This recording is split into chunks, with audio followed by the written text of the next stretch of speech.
आपल्या सर्वांना संक्रांतीपासून सुरू झालेला हा हळदी कुंकू आणि रथ सप्तमीपर्यंत सुरू राहत असलेला हा उत्सव या निमित्तानं मनापासून शुभेच्छा देते.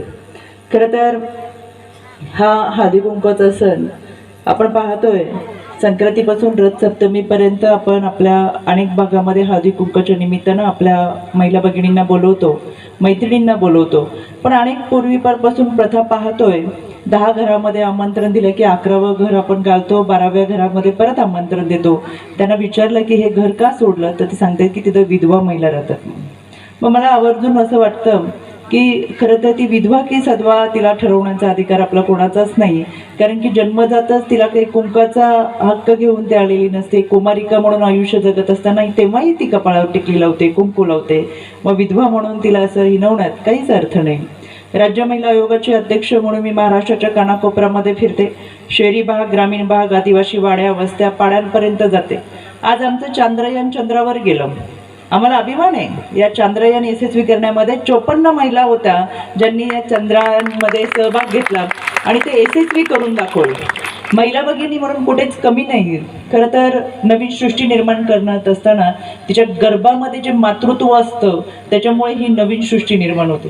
मी गेल्या 18 तारखेला मुंबईमध्ये आदरणीय प्रांताध्यक्षांच्या उपस्थितीमध्ये महाराष्ट्रातल्या सगळ्या महिला भगिनींचा षण्मुखानंदला एक महिला मेळावा ठेवला होता. मला वाटतं आपल्याकडूनही बऱ्याच महिला या मेळाव्याला उपस्थित राहिल्या होत्या. मी आवर्जून त्यांना सांगितलं होतं की आपण लाल रंगाच्या साड्या घालून या. नवरात्रीचा उत्सव जेव्हा सुरू होतो तेव्हा आदिमाया आदिशक्तीचा जागर जो सुरू होतो तो लाल रंगाचा असतो. लाल रंग हा आक्रमकतेचा असतो, तितकाच तो पवित्रेचा असतो आणि सगळ्यात महत्त्वाचं म्हणजे लाल रंग गर्भातल्या रक्ताचा असतो. तो नवीन सृष्टी निर्माण करणारा असतो. माझ्या मासिक पाळीचा रंग लाल आहे ज्याच्यामुळे ही सृष्टी निर्माण होते.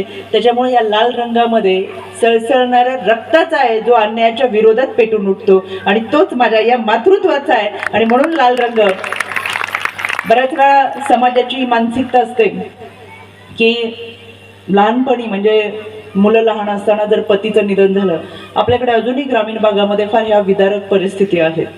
आणि मी जेव्हा ग्रामीण भागा माझ्याकडे माझा मतदारसंघामध्ये काही थोडा ग्रामीण भाग आहे, बाकी शहरी भाग आहे. जरी मी पुण्यात असले तरी ग्रामीण भागामध्ये ज्यावेळेस अंत्यविधी सुरू असतो, खरं तर सगळं सर्वस्व म्हणून ज्याच्याकडे ही महिला भगिनी माहेर सोडून सासरी येते आणि त्याच्या आधारावरती जगते, त्याच्या नावापुढे नाव लावते, स्वतःचं नाव बदलून कधी कधी नावरस नावासाठी पत्रिका जुळत नसेल तर तेही नाव बदलतो. वडिलांच्या जागी नवऱ्याचं नाव लागतं, सासरचं नाव बदलून आपलं माहेरचं नाव बदलून सासरचं नाव लागतं. म्हणजे ही नकनिशांत मुलगी बदलून सासरी येते. क्षणात सगळ्यांना आपलंसं करते. सगळे अनोळखी लोक असतात, त्या सगळ्यांना आपलंसं करते, त्यांच्यामध्ये राहते. प्रत्येक माणूस आपलं व्हावं म्हणून प्रयत्न करत असते. पण निसर्गाने एखादा आघात झाला, दुर्दैवाने काही घटना घडली, पतीचं निधन झालं तर तिच्यावर दुःखाचा डोंगर कोसळतो. लहान लेकरं बरोबर असतात, आजूबाजूला अंधार असतो, काय होणार याची कल्पना तिला नसते, पुढे आयुष्य कसं जगायचं याची फार मोठी भ्रांत असते. अशा या क्षणाला या अंत्यविधीच्या वेळेस खरं तरी अंत्यविधीवरून अशा माईकवरून पुकारलं जातं. जे मृत व्यक्तीच्या म्हणजे त्या महिलेच्या पतीच्या तोंडामध्ये आपल्याला मणिमंगलसूत्राचा मणी देण्याची पद्धत आहे आपल्याकडे, देतात ना ग्रामीण भागामध्ये. आणि त्याच्यासाठी त्या माऊलीचं मंगलसूत्र तोडलं जातं. तिला समजत नाही काय चाललंय, कारण तिला माहिती नसतं काय झालंय. तिच्या मानसिक एवढा मोठा आघात झालेला असतो. तिचं मंगलसूत्र तोडलं जातं, त्याचा मणी काढून त्या मृत व्यक्तीच्या तोंडात देऊन मग अग्नी दिला जातो. बरोबर ना मामी, ही अशी प्रथा. तर याच्यामध्ये तिच्या कपाळाचं कुंकू पुसण्यासाठी अतिशय विदारक पद्धत असतात. त्याच्यामध्ये 5 सौभाग्यवती बोलवल्या जातात आणि त्या 5 सौभाग्यवती आधी हळदी कुंकू लावतात आणि 5वी सौभाग्यवती तिच्या कपाळाचं कुंकू पुसते. का कायमचं तिने कधी कुंकू लावू नये म्हणून. मला कायम हा प्रश्न पडतो, या 5 सौभाग्यवतींना बोलवण्याचा अधिकार कोणी दिला आणि कोण या 5 सौभाग्यवती ज्या तिच्या कपाळाचं कुंकू पुसणार? कुठल्या ग्रंथामध्ये लिहिलंय? कुठेच लिहिलेलं नाहीये. आपणच आपल्या वैरी आहेत. आपल्या महिला भगिनीच्या कपाळाचं कुंकू पुसण्यासाठी आपणच पुढे येतो. ही प्रथा आपल्याला सगळ्यांना बंद करायची. तिच्या कपाळाचं कुंकू आपल्याला तसंच ठेवायचं.